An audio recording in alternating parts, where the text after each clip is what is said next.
Okay, I guess we can start. Good morning, everyone. So yesterday we have seen as a general principle that there are four ways in which the patents and other intellectual property can help your business. So the first one is to guide the research and development process. The second one is to position you better in the market and against competition. The third one is to attract investment. And the fourth one is to give you strategic information about the present and future developments. Today, we will see a real case of all these four principles. There is first a part about how to make searches for intellectual property properly. This is not, I mean, you probably don't have to do it yourself, but in case you want to try some of the strategies that I will describe in the following, that there's a handy, let's say, manual on how to do, handbook on how to do things in the proper way, so that it's a more efficient and you find the results that you want. And then, of course, after this brief part, we'll go to the real cases. So yesterday, again, we said that the patent corpus and generally intellectual property rights corpus, which is composed by other types, they're all possible to be searched. They're all possible to be viewed by everyone. And so altogether, they constitute the landscape of the innovation and on the business strategies of a market. So you want to navigate this map to get the information that you want.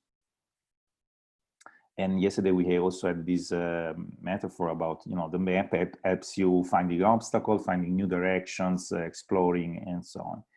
The point is, of course, is the map has to be well done. Otherwise, if the map is poor, you don't see the obstacle, you don't find the new things. What does that mean in terms of the actual map that we want to construct, the one about IPR? You are all familiar with the various concepts of search engines, I assume, because nowadays is everywhere, especially, of course, for people from the ICT world.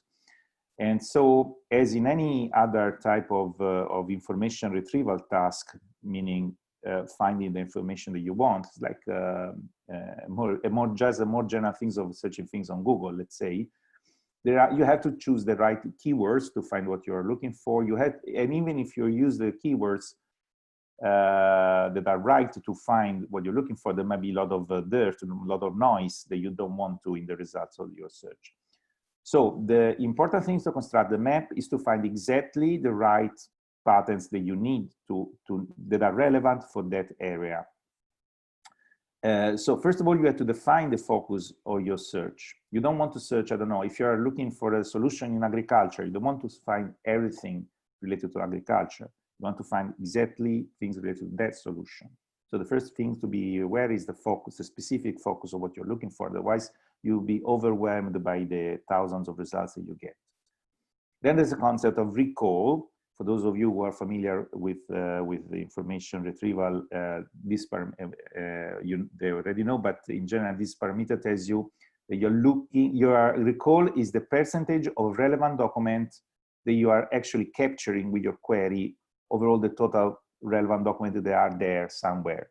So if there are 100 patents talking about that particular solution, you find 98 of them, and you miss 2, you're recalling 98%. Of course, the higher, the better. Precision is another parameter that tells you how clean, how strong is your query in terms of signal versus noise. So if you retrieve in your Google search 100 web pages, and only 2 of them are actually relevant for what you're looking for, and the other 98 are just garbage or things that are unrelated things, then it means that you have to spend a lot of time looking to find the 2 good ones. And also, if you aggregate the information, you have 98 information which are not related, so you find the wrong conclusion.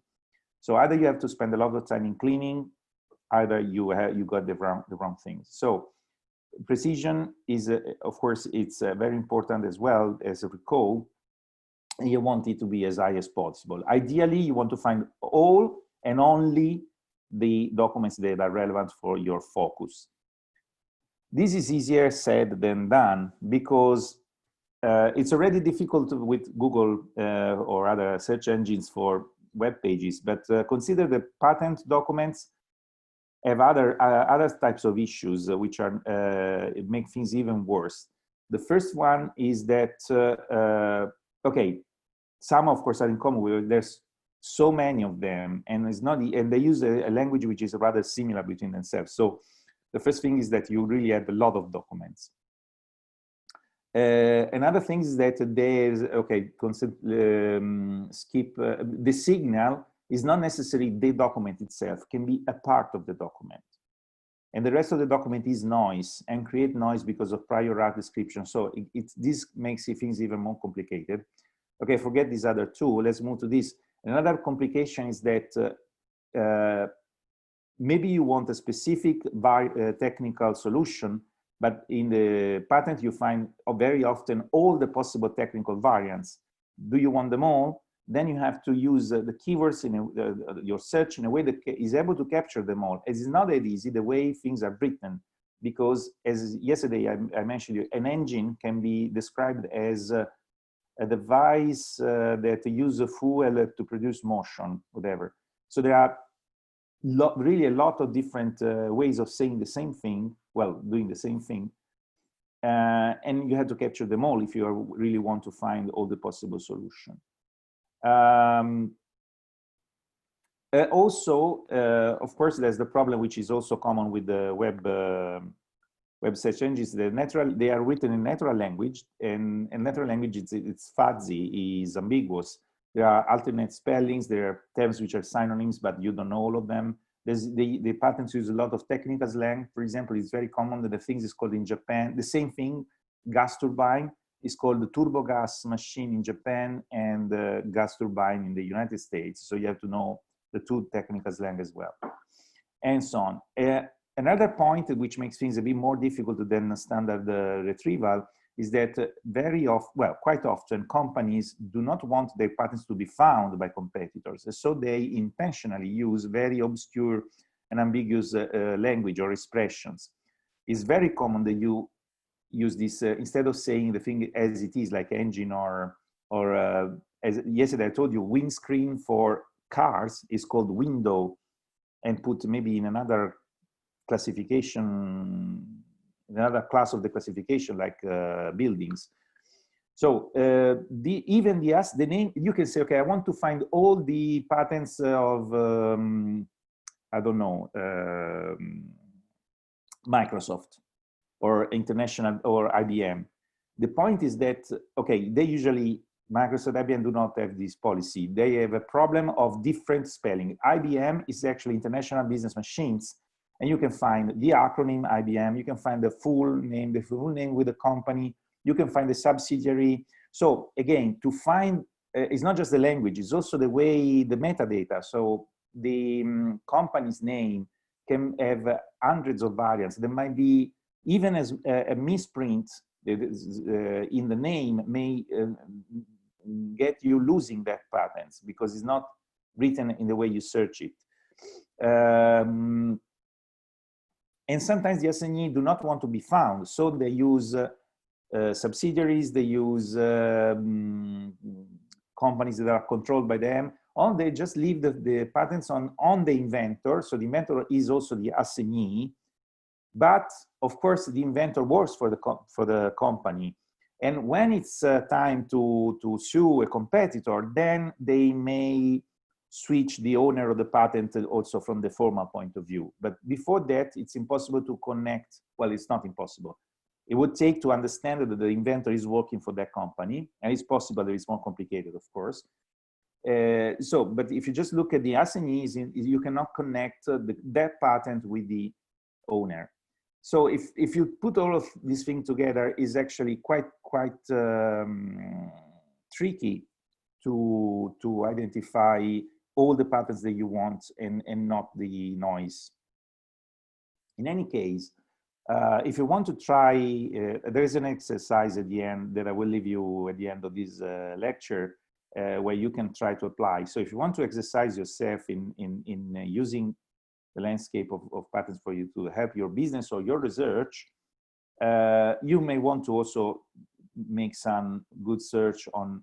So I suggest you to start with these two search engines. The one is from the European Patent Office. It's called the SpaceNet. It's a very good cover. It has a very good cover. Well, actually, it has one of the best coverage because it's all patents worldwide, so 120 million patents. And it's actually very useful also because the European Patent Office, you can access it from the SpaceNet page, has a lot of didactical material. There's an excellent guide on how to perform the searches, not just from the grammatic point of view of how you construct the query, but what you should be aware of, what you should be careful in doing. So it tells you how to do it properly. I will just give you quick 2 or 3 quick suggestions in the next slide, but there are full courses online for free, so you can learn a lot from there. And then of course there's Google Patents, which is easier to access because you just Google it and you find it. While SpaceNet, it's on the website of the European Patent Office and so on. But, and of course, Google is very easy to use. It's very intuitive. I mean, as usually Google interface is, but the coverage, I mean, the way you can browse the results is a bit less powerful. So maybe you can try both, but for sure the SpaceNet has the advantage of telling you suggestions on how to do that. So a couple of suggestions. There's also, sorry, I had another slide in the previous, yesterday presentation where I also give you the link for searching trademarks and designs. The other copyright is not searchable, of course, because it is not necessarily registered. But everything that is registered is searchable. It is trademarks and design patents. Is the EUIPO website, the European Union Intellectual Property Office. The link is in the slides of yesterday's lesson, so you can, when you download the slides, you'll find it. And that is very useful for looking for logos, for design, and so on. There's also a very important visual part there, but there's also an image analysis engine. So you can also do reverse search. So for understanding the technical aspect, of course, the patents, but if you want to have an even more comprehensive search, you can also go to that other link, maybe to study what your competitors are doing. If you have a logo and you want to, for your company, for your startup, and you want to register it, you first want to see if it's original, so if no one has done the same before. For example, there is a company where I work, not mine, but let's say a company of friends. They found a very, very nice name for a software. They call it Viper, which is an acronym, a recursive acronym like GNU so it's a very, very clever name in a sense because it tells you everything, but it's also very easy to remember. But then they didn't check, and they got a few months later an email from another American company saying, but look, this is a registered trademark from us, and you had to, so they had to change name. So maybe before naming your software, for example, you want to check if it's already there, and you can do that very easily from that other link which is in yesterday things. So going back to a few suggestions on how to do your searches properly. The first thing, as I said, is the focus. So how to be sure that you're finding what is really relevant. You have to understand very well your field. And you can think, well, I'm an expert, I'm studying that subject, so why shouldn't I be aware? Well, it's not that obvious when it comes to patents, because the lexicon can be different in different countries, for example, and all because if you have a perspective from the academia, the industry can see things in a slightly different way. And so you have to be aware of the differences and the variants and everything. Also, you don't want to make, this is as in Google, if you just make a very long query, the chances that you, using Boolean operators and so on, the chances you get a lot of dirt and you lose control of what's happening, it's very high. So the other suggestion is to segment your query. So you search for one concept, then refine the query on another concept, maybe in end, and then you put the results together. Otherwise, if you just try to have one, I don't know, 20 instruction long query, it's become difficult to control and to clean it, because you see results that you don't like, you want to clean it, and you don't know which of all the point is creating the noise, which of all the instruction is creating the noise. Also, another point is that makes a big difference between standard queries on normal search engines for websites is that devices, products have a functioning, they have a purpose to satisfy a need of a user, they have a purpose of resolving a problem with a certain solution. So you don't just look for generic keywords that describe it. You're not looking for an engine, you're looking for a device that may set things in motion. So that's what I mean by functioning. You're not looking for a knife, you're looking for something that allows you to cut or separate things. And this is very often the way things are said in patents. So you have to understand also what you're really looking for, not as a keyword only, but as a way of it having an effect. So you have to try to describe in your query this effect rather than just the single keyword, because then in that way you can find all the variants. Otherwise, you only find the patents that call it a knife or an engine. Also, these are, again, things that are common to all search engines. Remember that some search engines, for example, Solar, Elasticsearch, allows you to search the root, either the lemma or the stem of the word, and all the other variation and declination of the word are automatically searched. For example, circle can be searched also as a circle, circular, and so on. Or you don't want that because you want to find exactly only circular. Then you have to disable this option and use the word exact in the exact string the exact string that is connected to the word. Then there can be probably special characters and so on. A very important problem is that of variants, as I said. So you want to use synonyms of your first keyword. You want to use synonyms of knife or engine to increase the recall. But if you use synonyms which are too far away, of course, you will also include the noise, so the precision will go down. So you have to have tricks to reduce the noise of synonyms which are too far from knife.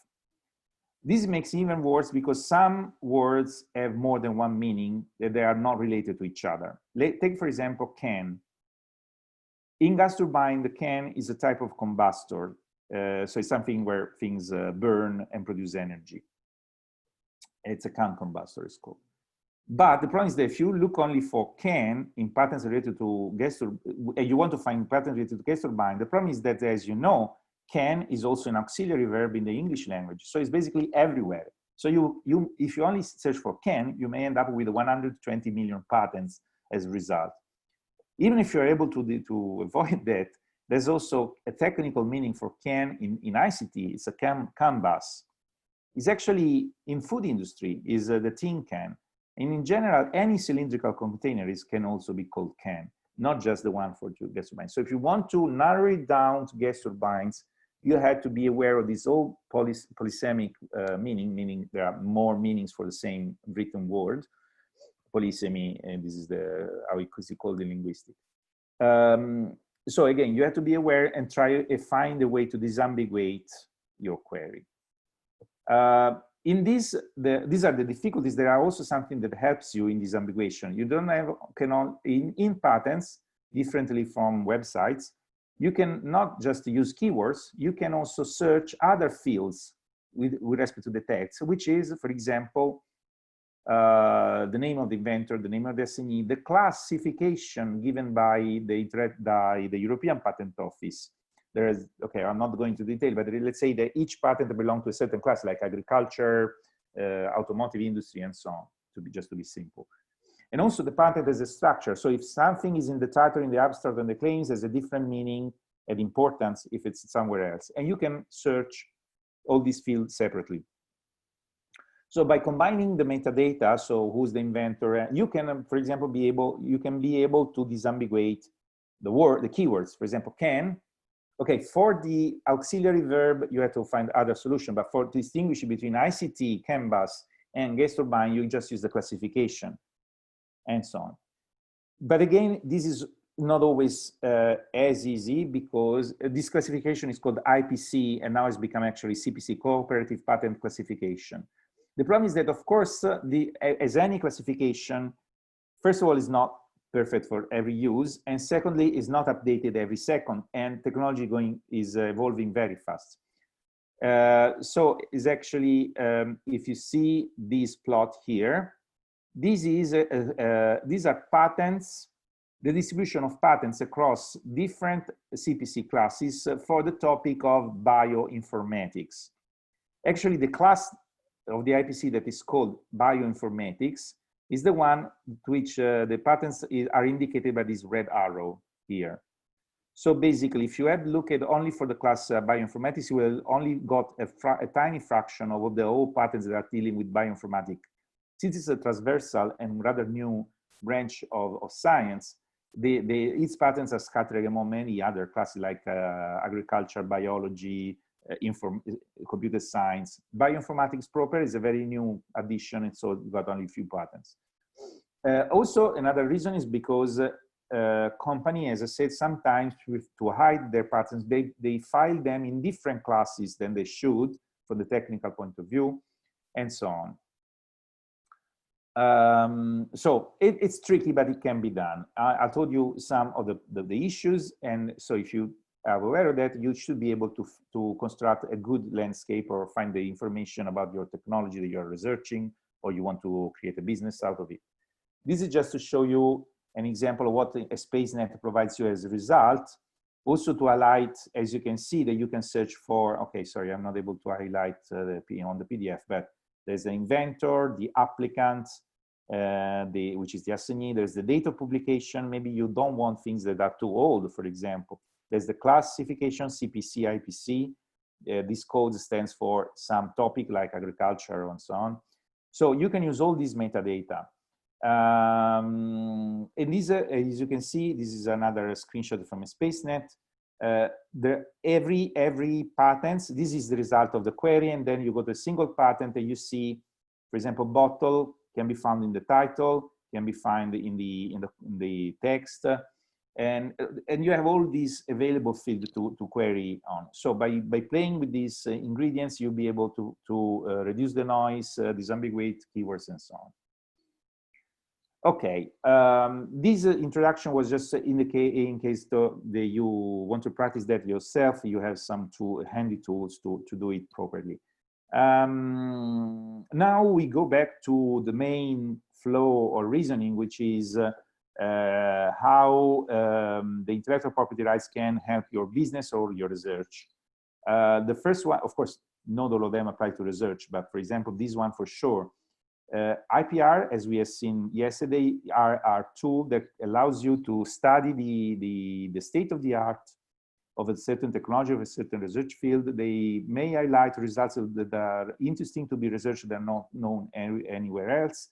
They might help you finding new solution for your problem, or if you already have a solution, to find new problem in other fields where you can apply it. This is relevant for business, of course, because it opens new markets, but can be relevant for research as well, because it tells you where to publish new results and so on.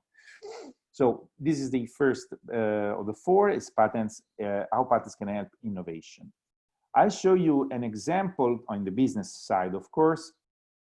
This example that actually also tells you something about one of the other topic, which is how to attract investments. Okay, this is, as I said, is a real case that happened to a client of my company. They are, this client is a medium-sized, but global. It's not that big, but it's a global company. It sells everywhere in the world.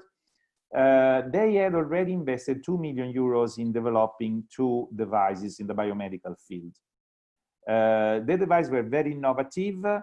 They solved a lot of problems that other devices in the market didn't solve. But the problem is that they reached already the prototype stage and invested a lot of money. And they also wanted, now they needed more money to go into the market. So they want to attract investors. So they wanted to file patent, not, this was the first thing that they should have done differently, not to guide the R&D to avoid reinventing the wheel, but just to get the investment. This is the example I told you yesterday. Before the patents, they didn't get the money from the investors. The investors said, well, if you get some patents, maybe we can reconsider. And also because to sell in the US, as we've seen yesterday, you also need this other separate document, which is called freedom to operate. So they need also that. And to have a freedom to operate, you have to see what's there on the patents that can be an infringement, your product can be infringing. So you also have to search. They didn't expect, though, to find legal troubles that they were infringing anything or doing something that was already done somewhere else. Actually, they also made another mistake, which I'll tell you because it's interesting. They wanted to make the patent about the device. They want to make one patent saying there is a device that do this, this, and this. I cannot tell you the details because of privacy non-disclosure agreement, but that's wrong, because if you patent the whole device and not the single innovative ideas, this is very easy to go around from a competitor, because you just have to do a slightly different device, and then they can you don't protect the real important part separately. You only protect the assembly. So what we did was to decompose their device in 14 very good inventive ideas that are the ones that had to be protected. And for each one of them, we looked what was already there in the patent corpus, what was the prior art. Okay, 4 of them were safe, good, and could be patented. So already from one patent, they could already have for sure 4. And in the sense of attracting investment, that's of course much better. 6 of those ideas already existed in the market, but the patents covering those solutions were expired. They were over 20 years old.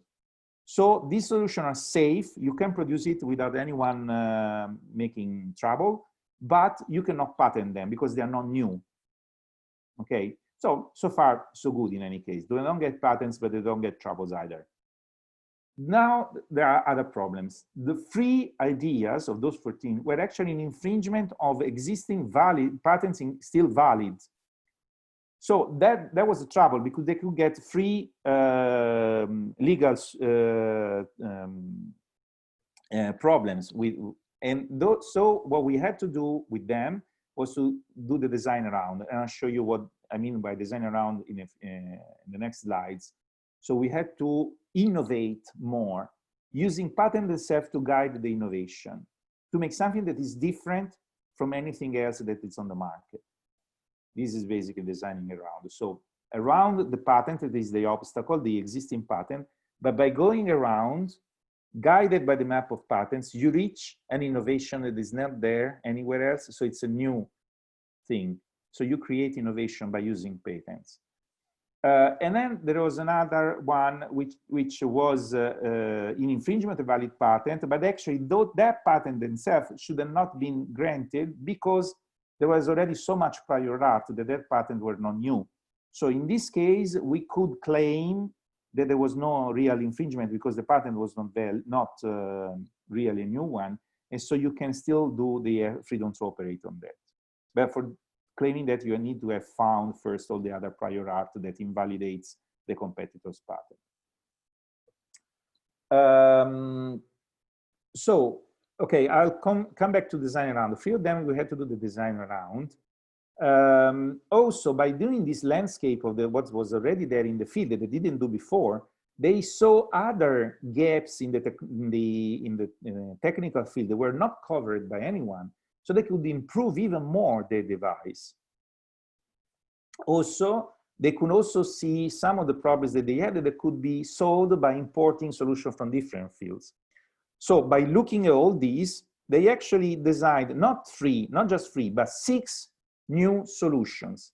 They didn't think of that. Their engineers were, of course, very clever people, very competent people, but they already come up with 14 innovations. But by using the patents landscape that we did, they were able to overcome the 3 obstacles and actually produce 6 additional innovative solutions. They were safe for sure because they were definitely original, because the patent landscape told you so already. So at the end, the final device were not just legally safe because there were no infringement that you could get the freedom to operate, but the redesign that they had to do, and we did with them, improved the device even more. It had more functionalities, was even more efficient in what it was doing, this biomedical device, and so on, and solved more problems than it did.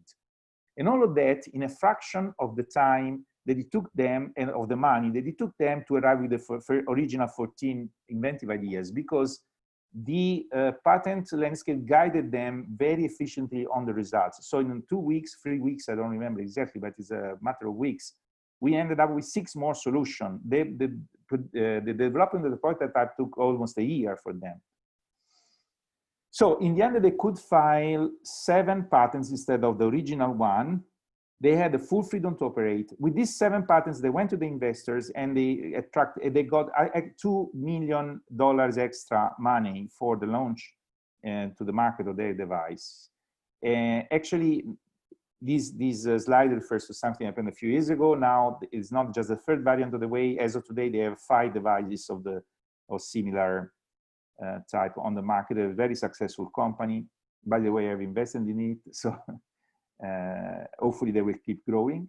And of course, the landscape is still useful for them. They have to be updated every year, but in the sense, every time they want to make a new functionalities or a new variant of the device, they can look at it and produce new innovation. This was a business case, but it can be applied also to research, search and research topic, at least applied research. Of course, does not apply to pure research, but because we have seen pure scientific results cannot be patented. But for example, research in ICT very much can benefit from studying the patent landscape. Okay, we've seen that we wanted to design or redesign something. Actually, this can be in the business case that we've seen. The redesign happened when the product was already there. So it was for improving it, let's say, or modify it. Actually, this can be applied very successfully already at the conceptual stage. So even if you don't know the solution, you only know what you would like to do. For example, I want to create a new app or a new machine that does that. But you don't even know how to do it. You only know what, more or less, the area. You can use the patent landscape to get inspiration. And this is a process, so you can invent a new thing, produce innovation, just by kind of turning the handle of an invention machine. This can be made systematic. It's a process that it's actually probably 70 years almost old. This discipline is a branch of engineering design, how to make innovation systematic. There are, of course, a different school of thoughts. There are different methodologies, but it's definitely possible. I mean, for those of you who are not familiar, it sounds kind of difficult to believe that there is a procedure that produces innovation, not automatically, but very efficiently, very systematically. Because one can think that the innovation is the sparkle of the genius of the imagination of people, and it is, but there is a way to guide this imagination, to guide the sparkle of our intellect. And it's working. Of course, it's not a magic wand, but it's definitely working. I can show you many, many studies, many examples that it's 4 times more efficient than just going by normal brainstorming. So how? Okay, again, this would take 2 courses more just to teach you the basics of these. But these are some way of doing it. Maybe you may want to do your own research if you want to go deeper in this.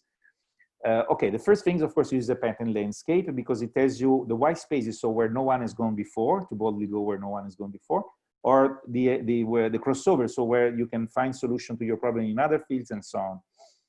Then there is the use of patents to abstract the patterns of invention. I told you yesterday about Altschuler's 40 inventive principles, which are systematized in a discipline that is called TRIZ, T-R-I-Z.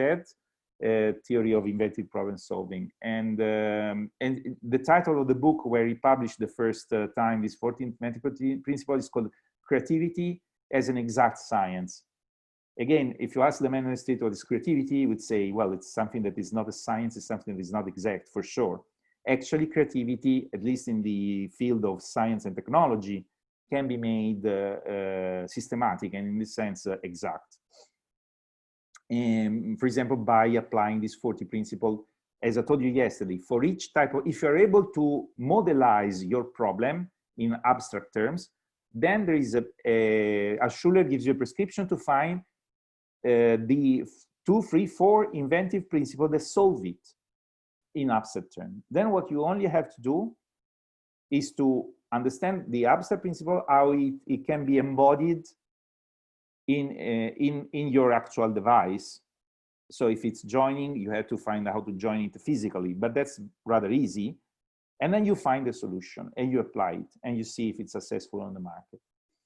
Other ways to solve it, for example, is to find solution by analogy. There are many of them, many methodology. Of course, you see there are dots at the end of this. Solution by analogy, for example, things like biomimetics, which is I look at the nature. So if I need some, for example, do you know how the suits for swimmers are nowadays done to increase to have less friction when the Olympic Games swimmers go in the water? Their costumes, their suits, their bath suits took inspiration from, by analogy, other organisms that need to be go very fast in water because of less friction. Sharks. The skin of the shark has a particular microstructure that has been, by analogy, has been just imported in the micro fabric of this bathing suit, swimming suit, sorry, and so on. Again, this would take probably another lesson. Maybe next year, if the organizer thinks a good idea, we can have a course on those. I also spoke about design around, which is if you find the patterns from someone else, how you overcome this. Okay, there are different ways. One is to use this function analysis. I didn't tell in the previous slide because I have a good example of this one. This is an example that happened to my company. I already mentioned yesterday. This is the device for eye surgery. Actually, the right one is the device of eye surgery that we invented together with this famous surgeon in eye surgery. And then we went to the big company and didn't manage to sell the patents, but managed to sell the research. So they are now they are financing our research. The joint research, our from the technical point of view, and the surgeon and its team at the University of Pisa for the medical and scientific part. All actually was born because we also had an infringement. So the original idea that the surgeon came up with was infringing someone else's patent. So we had to find a new solution. There was new, really new, so no infringing anyone. And so this was the design around. How we reasoned it, we started understanding what are the functionalities of the product. What does a tool for eye surgery do? Is actually cut things. Okay, so the main functionality has to be something that cuts. So this function must be maintained, of course. But there are others functionalities that, for example, there is pulling. There is they have to pull the things that they have to cut. Okay, this is a bit gruesome, but also because it involves eyes. So don't try to imagine it. But there are other functionalities that to pull the things that you have to cut and so on. By reason of all that way, we just had to find, using also patents, different way to achieve the same goal, or to perform the same function. So to pull, you don't need this solution, which is the one on the infringing patent, the one on the left. You may want other way of pulling. To cutting, you don't need a hole. As you see, there is a hole actually in this internal tube, but you may need a seesaw, for example. So by reasoning, in all the way that you can do something, you just check which one is not already there in patents, and then you find the new solution. And actually, you can also assign to parts that do not do much new functionalities. For example, you see there are waves here.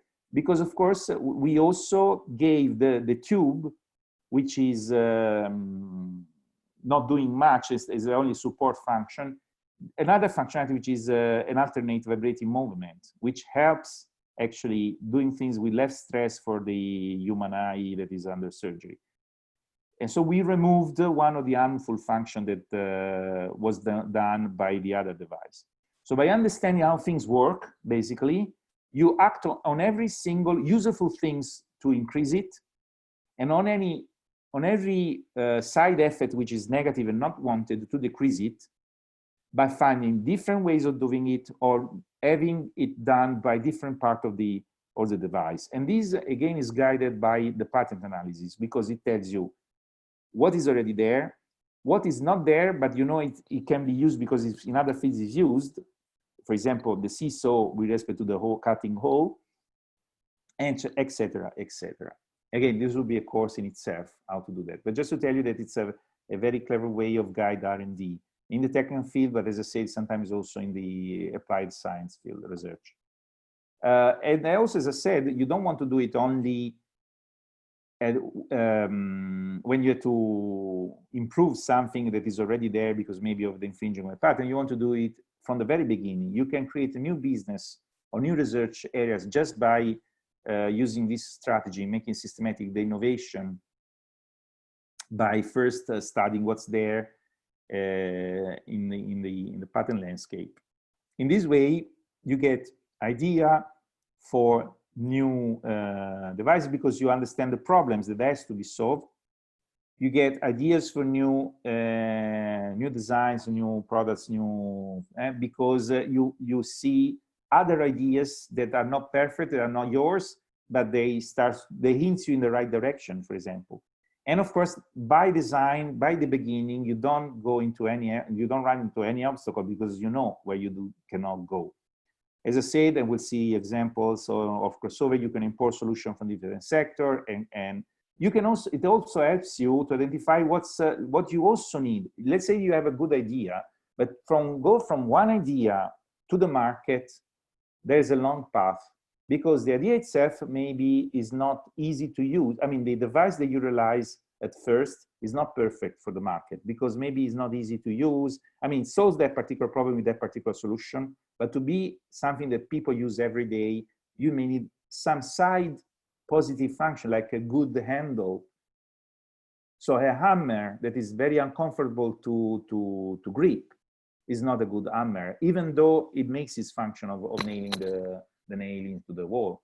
So having a good handle is something that makes a difference. So again, if you want to find all these complementary side technologies that helps you being successful, you can also look at patents, because you see what are the problems, the technical problems that the producer of hammers have to solve. Have they already solved maybe? So even if you're producing an innovative hammer in what's concerned the head that nails the nail, they push the nail, you may still want to find the complementary technologies that you need from looking what the other people are doing or what other people are trying to solve in the practical use. Because again, differently from research, patents deal with real objects that people should use every day. Or, well, not all of them, but many of them are. So sometimes the problems that they solve are really the side ones and not the main ones. And so on. Another example of how patents can help you researching in the concept. The previous one was as a design round, so the product was there but needed to overcome some other people's patent. This was a design. It was a conceptual design from scratch. The client was producing mosquito nets and other things, of course, and wanted to produce an innovative product with certain characteristics, certain advantages, but it just didn't know how to do it. So we were really blank sheet. We could not rely on any existing solution. So we started the function that the mosquito net has to do and the ones that he wanted to achieve. For each one of them, we looked was already there, and we found, for example, function 1, 400 patents doing a similar solution, solving a similar problem somewhere, not of course in the field of mosquito nets, and 600 patents and so on. Then for each of them, we either selected things that could be imported straight away, or if not, we started brainstorming, think, and produce concept based on that principles. So for each of the function, we ended up for the first one with 28 ideas, concept for how to implement it in the device, and blah, blah, blah. Of course, then you have to see what's with the client. Is it too costly? Is it easier to produce? Blah, blah, blah. There are other considerations. So 28 concepts, and not all of them are good, as good already on the technical point of view, but then there are other considerations to be done. You do that together. In the end, you find solution to every single point. And we ended up with 3 prototypes of different mosquito nets. They all did very well, I would say, sorry for not being too humble, what the client wanted to achieve. And they were new, of course, so they could be also patented, but in any case, produced without a problem. Okay, this ends up the examples I wanted to show you about how patents and other IPRs can help you. Well, patents mainly, because we are talking about innovation. There is a question. Sorry. Yesterday, you told that the patent secure the invention only in a specific country. If company A owns a valid patent in the country A, does it mean that another company B from another country B can use the technology described in the patent in the country B? Yes, exactly. That's why I told you yesterday to be very aware where you want to do your business, because of that, or precisely what you were saying. If you patent only in one country, people can copy you in other countries. Can use that technology without you being able to do anything. They cannot patent it because it's not new, because you already are doing that in your country, but can definitely use it. Okay, there's also one person raising his hand. If we can allow him. Well, maybe I need to do it 4 times. Okay, please.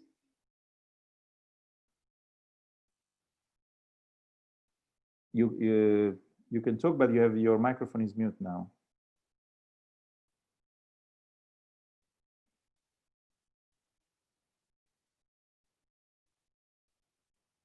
You raise your hand, but I cannot hear you, Daniele.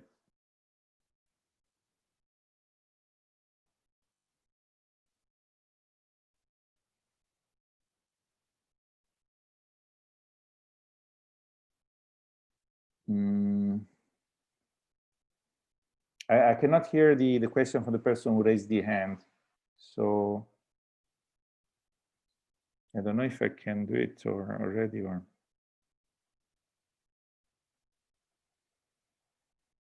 Yes, he is muted. Okay, Daniele, you're muted with your microphone. You have to unmute yourself.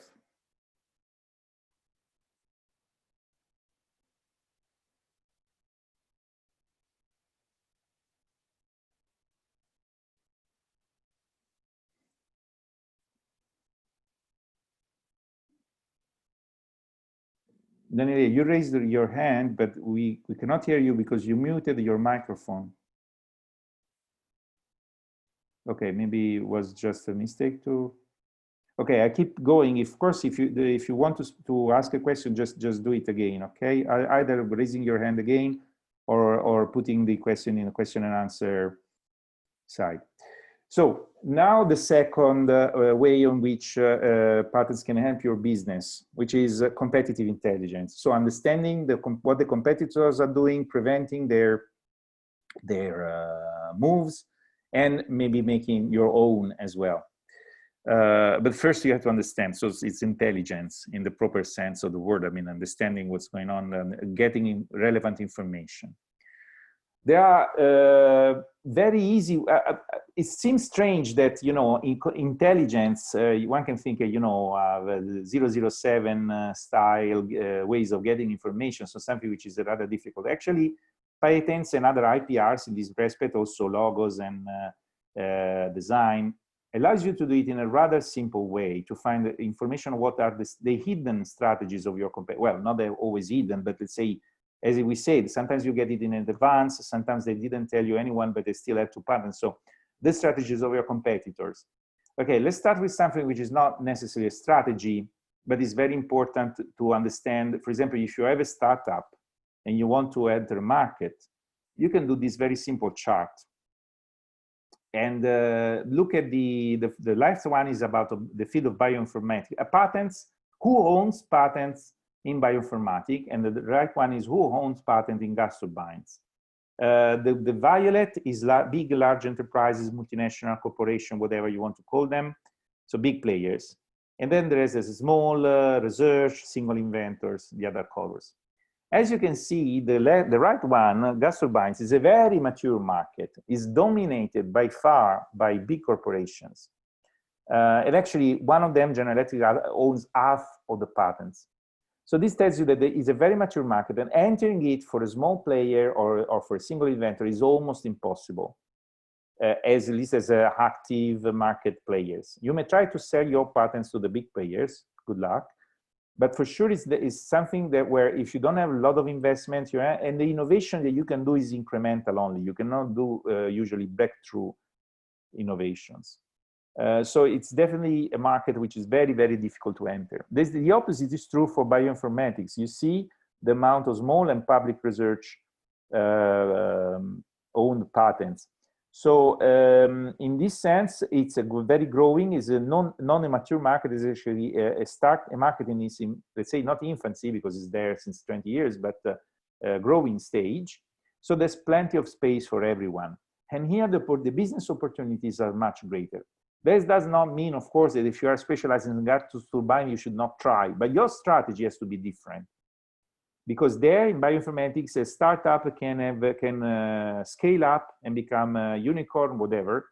In gas turbine, that's not probably very likely not possible. So if you are specialized in gas turbines market, you have to have strategies of valorizing what your intellectual property, valorizing your competence in a different way by finding, for example, agreement, partnership with big players and so on. But you cannot scale up yourself.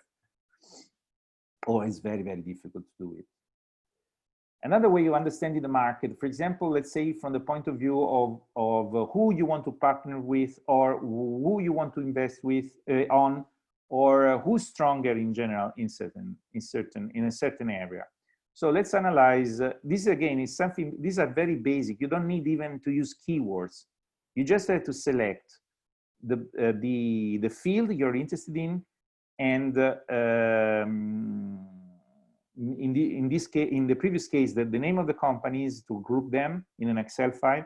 And in this case, you studied only 2 companies, but they have different technologies covering different aspects of a set. Let's say mobile phone. So company A can be a mobile phone producer, and company B another producer. So there's a temporal trend, and there's a type 1, type 2, type 3 in the right-hand chart are the sub-technologies, for example, touch screen, batteries, software, antennas, whatever, okay? Okay, let's first, left graph, the temporal trends. So who is the company that is becoming more and more innovative nowadays, and the other one has lost his innovative edge? Is a question. Of course, unfortunately, you can, in this Zoom meeting, you can't answer live, but of course, I think it's rather easy to see that the blue company, it's innovating now, while the red company was innovating in the past, and now it started declining with respect to that. So if I want to partnership with someone, if I want to invest in someone, who should I choose? Of course, company A, because it's the one that's doing it now. But things can be different if I want to concentrate on a specific subsector. Let's say that type 10 is batteries, type 8 is touchscreen, and type 6 is antennas. Now this is a normalized ratio of the number of patents that each company has on each subsector. So as you see that in type 8, which was, I think, the touch screens, they are more or less on the same number, well, the same ratio of patents. So they are strong, kind of strong. Both of them are kind of equally strong for workers and touch screens. So maybe you don't want to discard the red one. In type 6, which is antennas, the red company does not even have patents. So for sure you want to talk to company A, the blue one. But that's the opposite with type 10, so batteries. Is the red one who's dominating the market. So if you want to deal with a good battery producer, an innovative battery producer, although probably those patents are rather old because of the left chart, but it's still owned by him. So if they're still valid, the red player is the one that you want to talk with for batteries. Well, if you want to talk for antennas, you should go to the blue player, which, by the way, is also the most innovative one nowadays, which is even better. But this is, you know, the strategies can be different depending on what is your goal.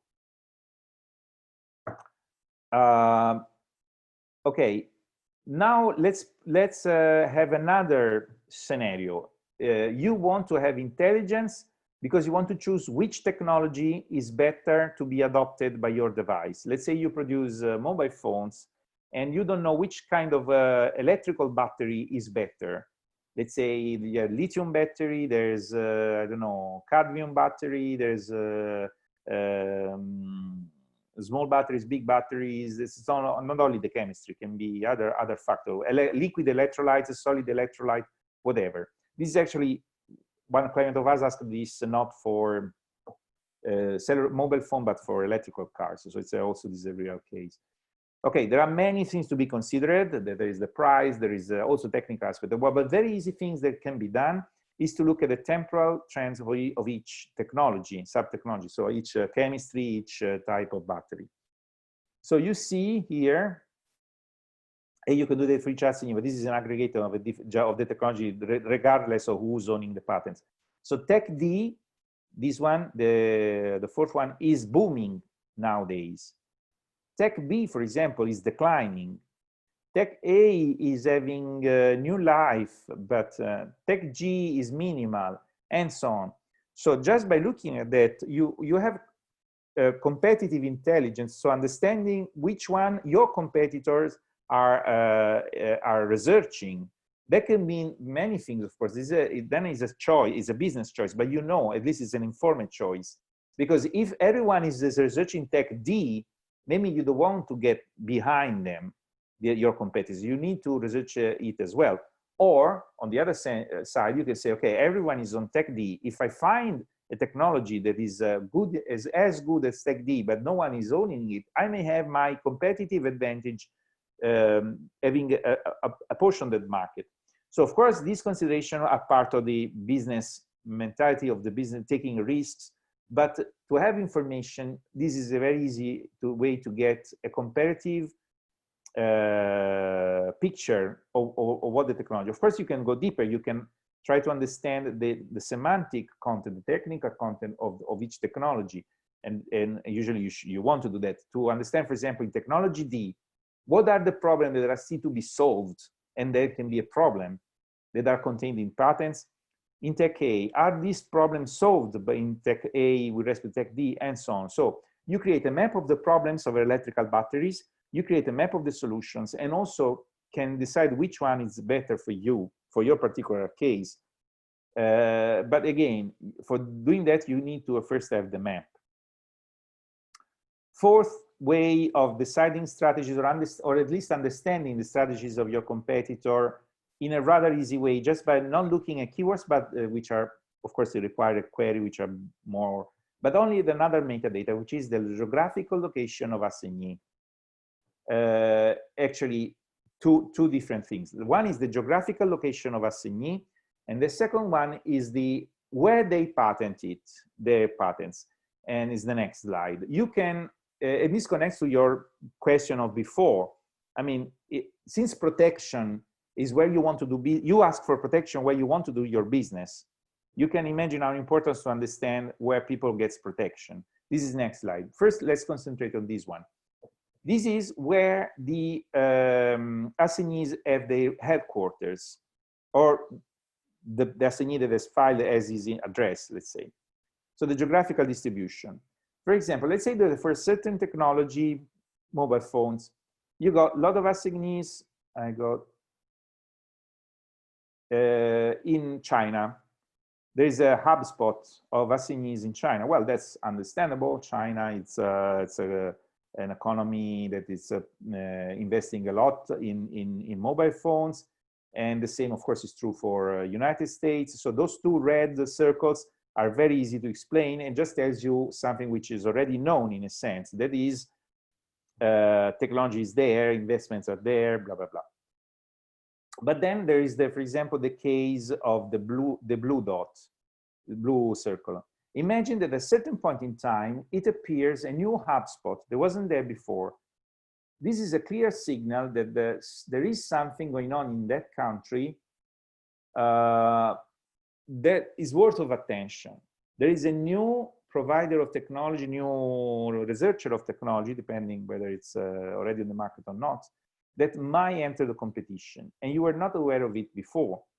And this may be related on a global scale, if you are reasoning on a global scale, to also dynamics that affects your market. For example, if it's you're concentrated on the Asian market or on the American market or the European market, understanding how the geography of your product is changing, both in production and use and so on, it's a very important situation.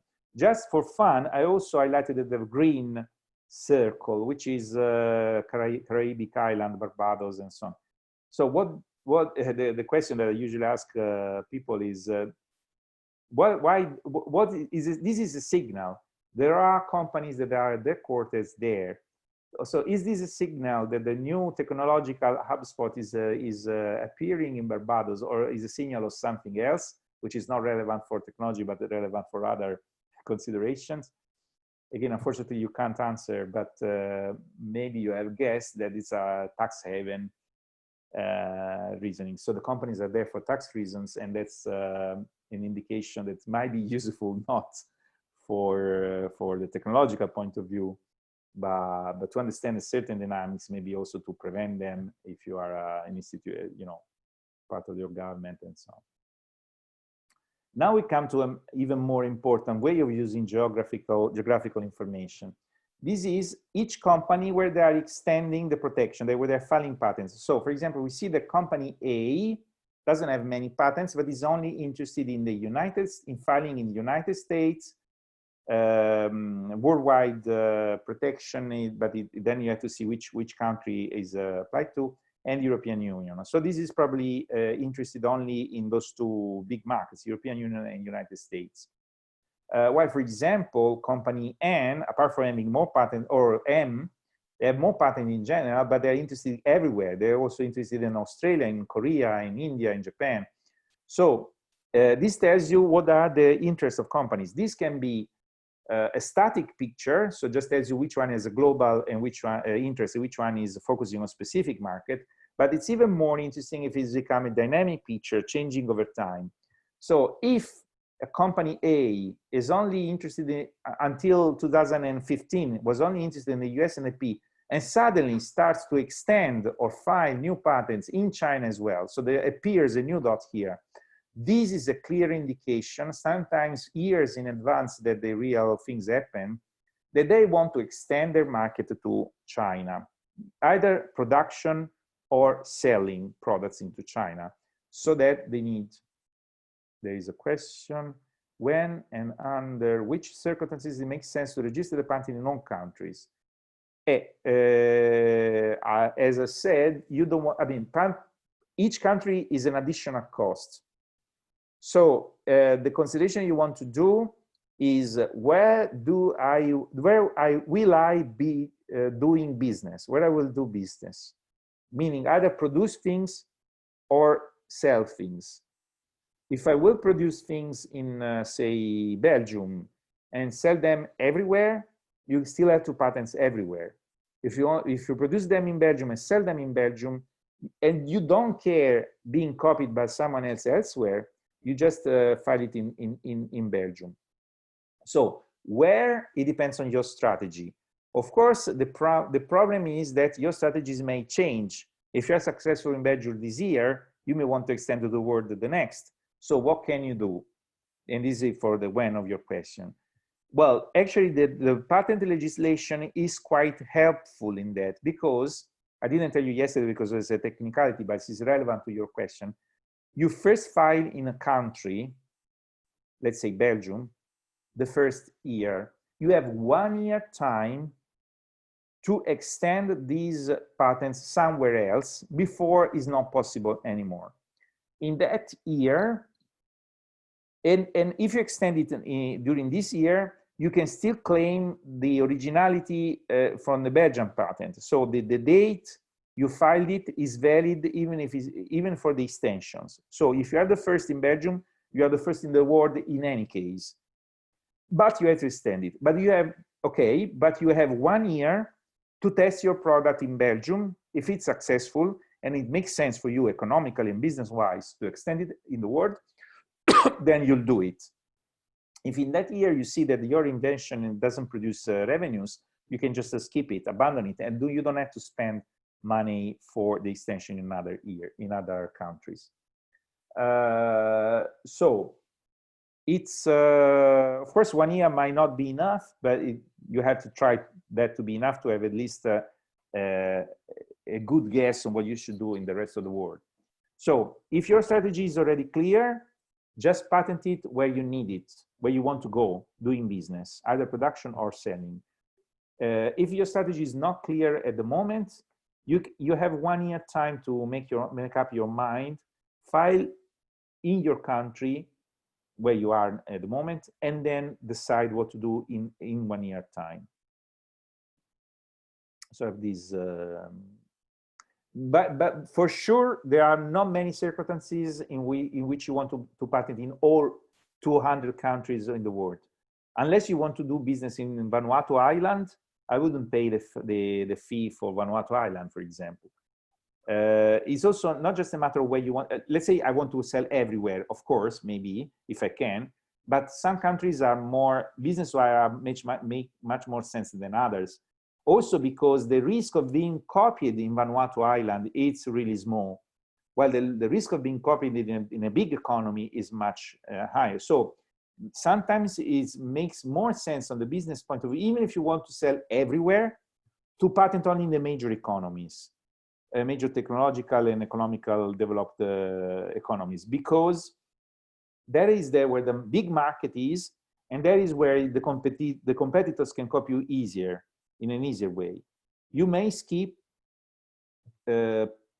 many countries where the market is not that big and the probability of being copied, even if you want to sell in those countries or produce in those countries. Well, if you produce, it's always better, because if you're able to produce it, then someone else is also able to produce it. So if production in any country you want to produce.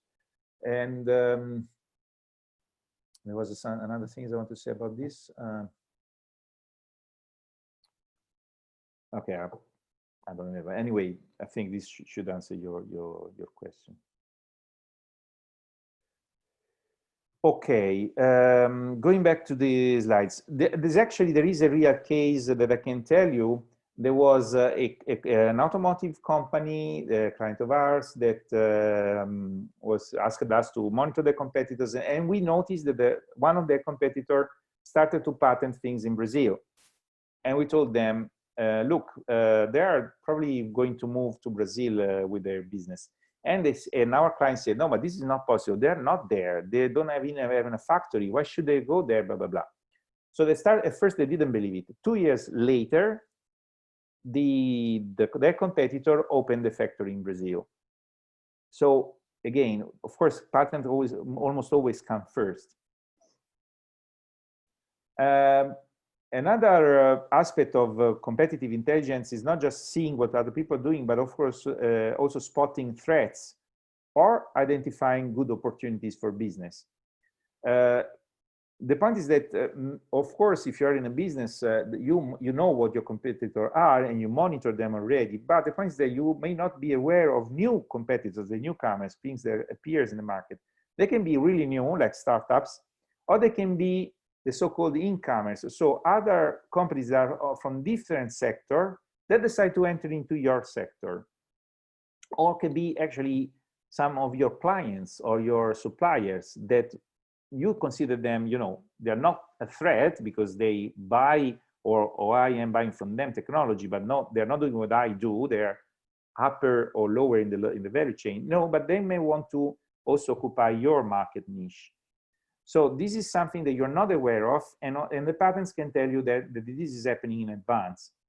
Then but this is the negative point. There's also the positive point. Let's say that you want to find potential clients or technical partners. Again, by studying who's doing what and who has certain problems, you can find clients to sell your products, and you can find technical partners to help you solve your problems. And as I said, what we'll see with the crossover, identify the different markets for your product. There's an example about forecast materials and component availability, so I'll come to that when we arrive to the example, which is also something that is important. It can be a threat to your business if you don't find the materials that you need for the raw materials or the components that you need for. Examples, we go back to the biomedical device. So the one that we have already seen, we had to produce the freedom to operate. We found 3 ideas were an infringement. One of them was actually infringing a patent by a lonely, let's say, lonely inventor, by a private inventor, not by a big company. Was a small, he owned a small startup, was an independent startup. So our client was a medium-sized global company. So they could say, well, this is a small one. I can go and ask to have an agreement. I can even buy his technology. It can be an opportunity for me to increase in the number of patents they have, the technology, the competencies. But it might also be a danger. Why? So if you see the patterns of patenting of this person, let's call him Joe Smith. So in the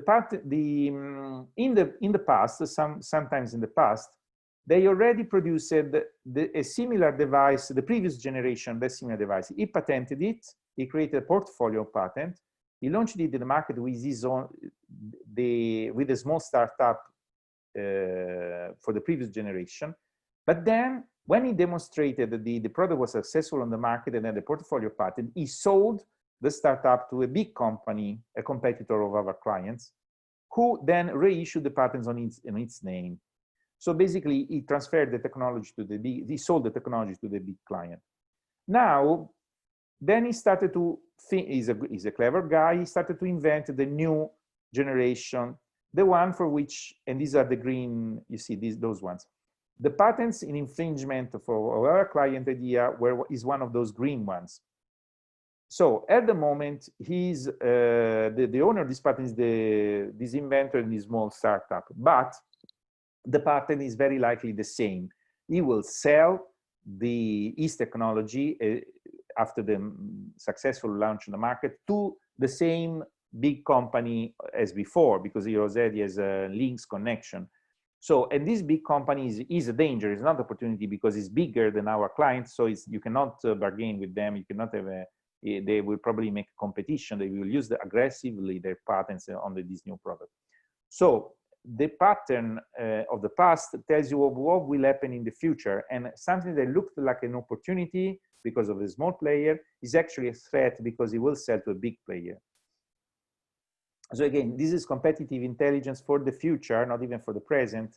And again, you can get it from patents. So what you should be aware of the threats and opportunities. This is another real case example, the one about newcomers. There were no patents, the top table. There were no patents before a certain year, and then a newcomers came to the market. And of course, they were not aware of it, also because it was in another part of the world. But even more threatening for them, rather than a newcomer from another country, is that one of their customers, so this is a paper industry. So they were producing machines, and they were selling it to big player, they're producing the final product, like Procter & Gamble and so on. So they thought, okay, we build the machines, they produce the toilet paper, so no problem, we are client and supplier. And actually, then they realized that, because we studied the patent, that their clients were also developing machine technologies. So they can become, in a short while, an aggressive threat for the producer of machines for the paper industry. And of course, the trend is also rising. So they are really pushing towards acquiring the technology to produce the machine themselves. So sooner or later, it might be that they are not asking to buy our clients' machines anymore if they're their own. Okay, I spoke a bit about materials and components. Okay, there is this research about a certain chemical substance. I'm not revealing now what it is because I would like you to try to guess which one I'm talking about. So if you study the patents in 1994 that contained that use it as a principle, as a chemical, useful chemical, that substance, almost all of them were about food in the food industries, mainly about cocoa products and so on, drinks, soft drinks. Then in 2001, there were still patents in the food industry, but but the same assignees moved also to oral hygiene, chewing gum composition, and so on. Okay, 2010 will come back later. So can you guess which type of substance can go both in food and in oral hygiene products? Unfortunately, again, you can't really answer, but I'm telling you it's something related to flavor, but also to the sugar content. It's actually stevia, which is something that is a sweetener that is not actually sugar. So basically, you don't get calories out of it. It gives you a sweet flavor, but it's not a problem in the sugar sense. This is interesting for the food industry because of dietetic products, but it's also interesting for chewing gum and oral hygiene because it is not sugar, so it does not create a problem to your teeth, but it gives you a sweet taste. The point is, okay, so far, understandable. It's a sweetener.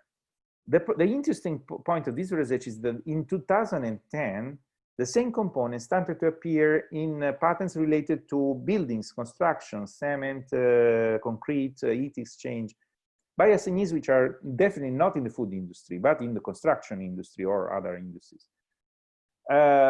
Why so? Okay, since I already told you that it's stevia, and it's because it has properties that makes it's a binding, it also acts as a binding element, so it's useful in sense. What else you ask in the sense of strategic intelligence? If you are a food producing company and you know that you need 10 tons of stevia every year, you are quite relaxed because you know that the fields produce enough stevia for you and your competitors. But now there is a very raw material consuming industry. Sorry. Okay, sorry, you tried to answer. I didn't see the... yes, substance for dentists. So construction, of course, consumes a lot of raw materials. So if stevia is needed there and they're willing to pay the price, they will basically consume all the storage of stevia that are in the world, or at least the price will rise a lot because of this shortage. So if you're in the food industry, you need a cheap ingredient, then ingredient may not be even cheap anymore, or it will just not be there because not in enough quantities. So if you have to plan in advance the next 5 years of your industry, you're in the food industry, you have to be aware that your components, the raw materials, may be in shortage or maybe rising in price because other industry are also using it. And this didn't happen before. It's a very new. And patents tells you in advance. Is it going to happen? Of course, it depends if then the companies or the building industry, construction industry will really use it or not. But the threat is there, and you have to be aware of it. Okay, this is basically the same one. You see, this is again, you don't need to do keyword search, very complicated search. You just look at the classification in which these patents are put, and you see that some are new cocoa, chocolate, food stuff, and some of them are construction and buildings. Okay, this is not that important. Okay, maybe not. Sorry, this is important in a sense. We told yesterday, we said that it's not just what competitors are doing or what you want to do with respect to competitors. Also, if you want to extract investment or to position yourself for reputation. So your patent portfolio should be strong and should be considered strong by who's evaluating it. So what is a strong patent? Okay, is the left one because it does not have many similar options to do the same thing. So the distance between, the technical distance between your solution and other solution in the same area is rather big. Also, the coverage, so the things that you can do with your solution and the way you can do that thing covered by your patent portfolio are quite large compared to what the other competitors can do. On the contrary, a weak patent, it's too similar to competitors, and competitors have a bigger coverage of variants, or technical variants, of uses with respect to you. Of course, if I had to choose a solution that is better in the sense of having more applications, covering more variants, I would go for B and not for A. So the A patent is a weak patent. And of course, in case A is on the left is the opposite. What are the factors that influence how good is a patent, how valuable is a patent? Let's say you have a patent in your portfolio, you want to make a deal with a big company on your technology. So first of all, if it's new, it's better, of course, because the patent has a lifetime. After 20 years, they expire no matter what. So if it's 19 years old, you only have 1 year left of validity, and no one is interested in spending money to buy something that after a year is no longer of use. So if a fresh patent, on the contrary, is of course very good, increase the value at least. Then where it is, one of the questions before, where, when, and under what circumstances is important to extend everywhere or in many countries. Well, if you want to sell your patent, maybe you want to consider the expenses as extending it everywhere or in the major economies as an investment, is a risky investment, to increase the value of what you're going to sell.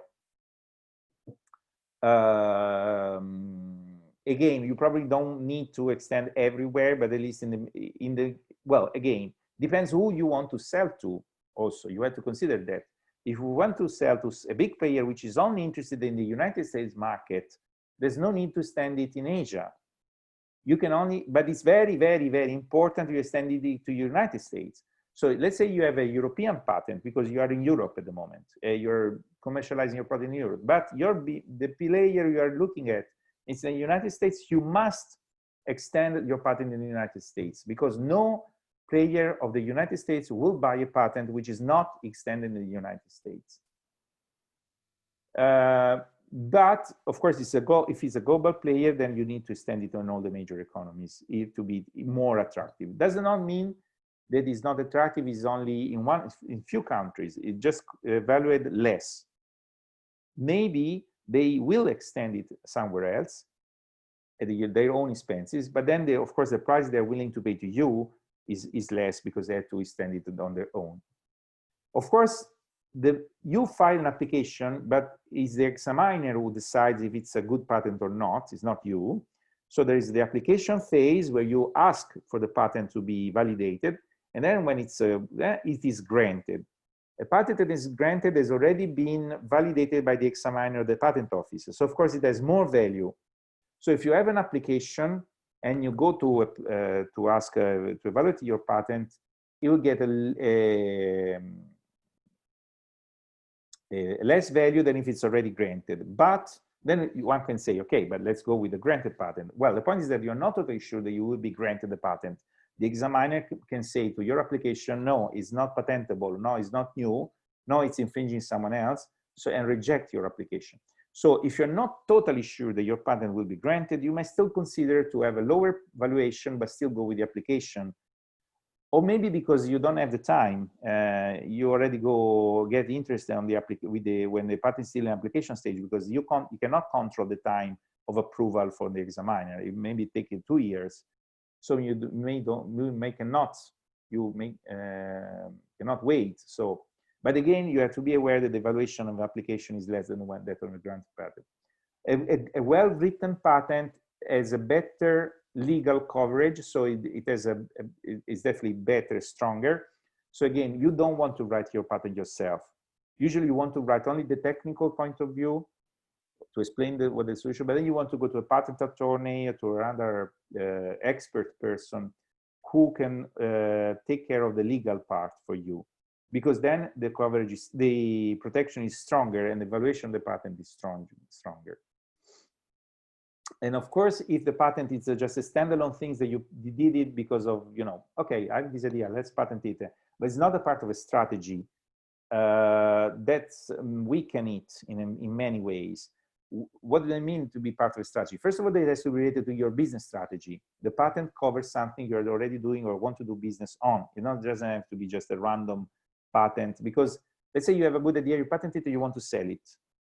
Well, no one is willing to buy something that has no proof of being sellable, the product being sellable. So you first want to have a proof that your patented solution has a market, and then the value increases a lot. And then you can sell the technology and the patent for a much higher price. If there are no proof, usually you don't even sell it. And also as a part of strategy. So as yesterday we saw that there are many different types of intellectual property. You want to take advantage of all of them. So if you have a patent, a logo, and maybe a design, this is a patent strategy. If you only have a lonely patent or your only trademark, is definitely not a strategy. Okay. There are also standard factors, how unique you are, how many other players are doing similar things. So again, of course, it's better to be the best and the unique one. But if it's not, it's all proportional. So if you have many competitors doing similar thing, yours is just one solution among many others, and so on. If it's a risk of infringement, of course, it's a problem for your patent, and so on. Now, let's move to how patents can help you in understanding your strategy in the future. So first, I already mentioned many times, is crossover. So you want to enter new markets, so you want to innovate by importing solution into your, from one field to another. So this is a perfect example of a crossover that created a totally new market, from the paper industry to boat, to shipyards, to shipbuilding, sorry. This person is called Fabio Perini, the inventor of both things. He started as one of the main innovators of the paper industry, machine for paper industry. He had very clever solution on how to wrap very efficiently the paper rolls on the rollers, this cylinder that spin very fast. But he's also a sailor, a person who likes sailing, of course, with sail and not with engines, motorboats, sailing boats. He became very rich because he was a successful entrepreneur with the paper industry. And of course, he wanted to have a big sailing ship. Bigger sailing ship, of course, a lot of sails, and they need a lot of people to be run, to be managed. But he wanted to sail alone. So he needed to automatize everything. Engines to wind up sails are existing, but the problem is that sails rings. So if you wrap them too fast, you damage the sail, they won't fit in the. So what he did was to just export. Well, he had a lot of experience of rolling up, winding sheet of material, of paper. But if you think a sail as an abstract term, it's a membrane, it's an horizontal, it's a two-dimensional sheet of something. So the technology that he had, the solution that he had for paper, could be translated almost as with small adaptation to sails as well, to textile, making the sail. So he was able to produce the first ship in the world that can be run by big ship in sailing ship that can be run by only one person, because all the managing on the sails was automated. Sorry. This ship is called the Maltese Falcon. And since it was a very innovative ship in the luxury ship segment, he's actually created a new market. He just didn't build it for himself.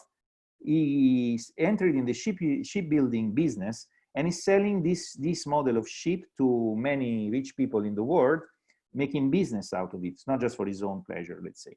And now there are quite a few of these ships in the world. So basically, he created a totally new industry and entered a totally new market for him by identifying that one of the problems is the same in abstract term, and importing the solution that he was already good at. This is a real case example. let's make an ideal one. These are all to understand how you can do that with patents. This, of course, he probably didn't look at patents. He was just, he's a clever man, and he just did it by intuition. But you can make it systematic this way. So these are all the classes that where bioinformatics is concerned. You remember I've shown you this plot. Many classes that are where patents of bioinformatics are.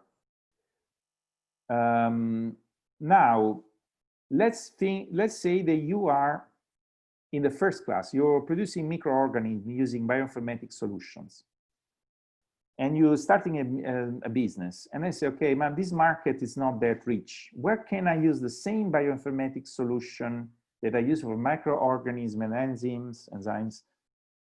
With much more profit or entering new market, blah, blah, blah. Okay, I just have to look at this list. It's a long list. And I have to see if one of these has a similar problem. In one of these fields, there is a similar problem that can be solved by my solution that I already am applying to microorganisms. So let's say that it's applicable to sugars. No. It's applied to data processing system for administrative, commercial, financial, managerial, supervisor, blah, blah, purposes. No. Animal husbandry, care of birds, fish. Okay, this here, yes. Is someone else doing it? No. The problem is there, but the solution is not there. Okay, I am doing it. Or I am licensing my solution to someone who's in the field to do it as an innovative product and give me royalties out of that. So you don't even need to change field. You can just take advantage of what you know to make money out of it. And this is a very systematic, but also I would say easy way. Of course, not always is possible to transfer. You have to adapt it. And maybe in adapting it, you can produce a patent that covers the adaptation for the new market, but still something that is rather easy to, as a procedure, to do. Another example of crossover and how to reason with crossover. There are different ways. You maybe don't want to go straight in a straight line to one direction. You can take a side direction is more profitable. So one client of ours wanted to enter a new market. They were producing mechanical stuff, and their market was declining. So they want to enter a new market, in particular the one of energy production from alternative sources. Since the production from the sea waves has a lot of mechanical parts because of the sea waves, they wanted to enter their market using their technology, their competencies. And sea waves is also one of the alternative energies that is new, so they're not dominated by big competitors, big players like wind turbines. One analysis that you could do to decide which alternative energies you want to invest in, if you're a newcomer, it's this one.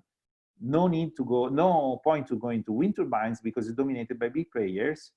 No, I can go to sea waves because no one is there. Well, sorry, a lot of people is there, but there's no domination by certain SMEs. And they asked us to, okay, there are many different technologies to extract energy from waves. We want to buy or license the patents for one of those technologies, and become the leader in that technology. We want to choose the best one, of course. Which one is the best one?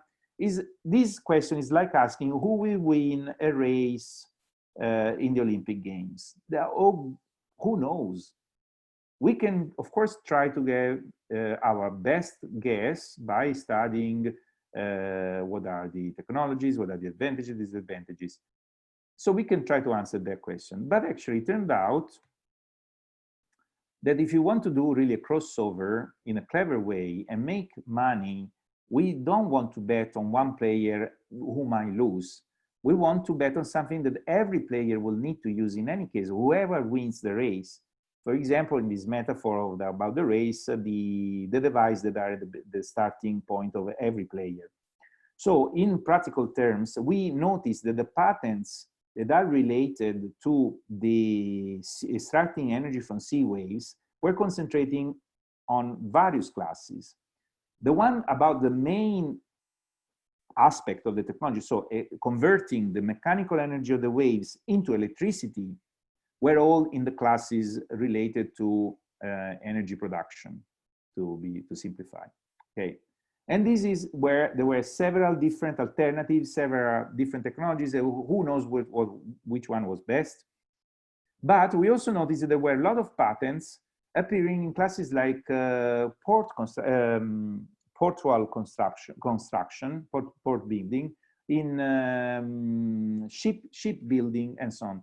Which one? The one that were related to survival in open sea, or connection of the electricity to the shore, to the land. So basically, any technology that is able to convert electricity to mechanical energy to electrical energy still need to survive in open seas because of the waves or the winds or the currents or the corrosion from salt water, and still has to bring that electricity back where it will be used, so on the land. So if you become a builder of the protections against the rough seas and or of the connection of the device to the shore, you will do something that no one is investing in, because everyone is investing in the extraction of energy, but everyone will need to have, because no matter who wins the race of which way to extract the energy, they will still need to survive in the open sea, blah, blah, blah. So basically, our suggestion of crossover was to invest in the complementary technology, not in the main one, because it's the only one that is safe, risk safe, with respect to the technical evolution. So the new market is actually really in the alternative energy, but not where they were looking at least this was our suggestion, our opinion, but not where they were looking at, when it's slightly different.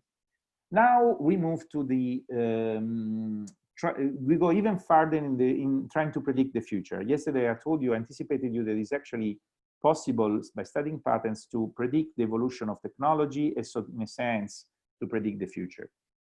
One consideration that is kind of obvious in a sense is that, but it can be made rigorous and formal in this way, is that product tends to improve.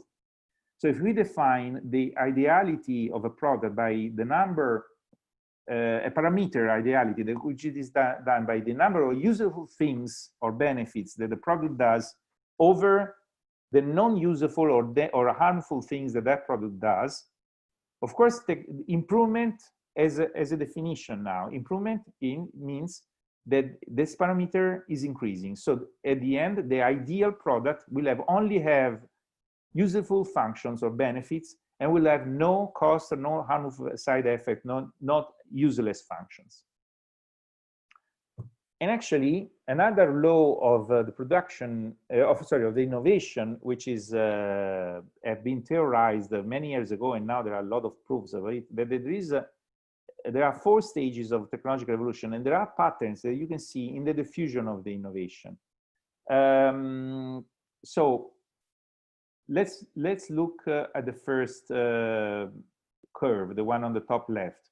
So the performance of the new product at the beginning is definitely low, because it's a prototype. It's not working very well. It solves the problem. It's useful. It's an innovation, but it's not working very well.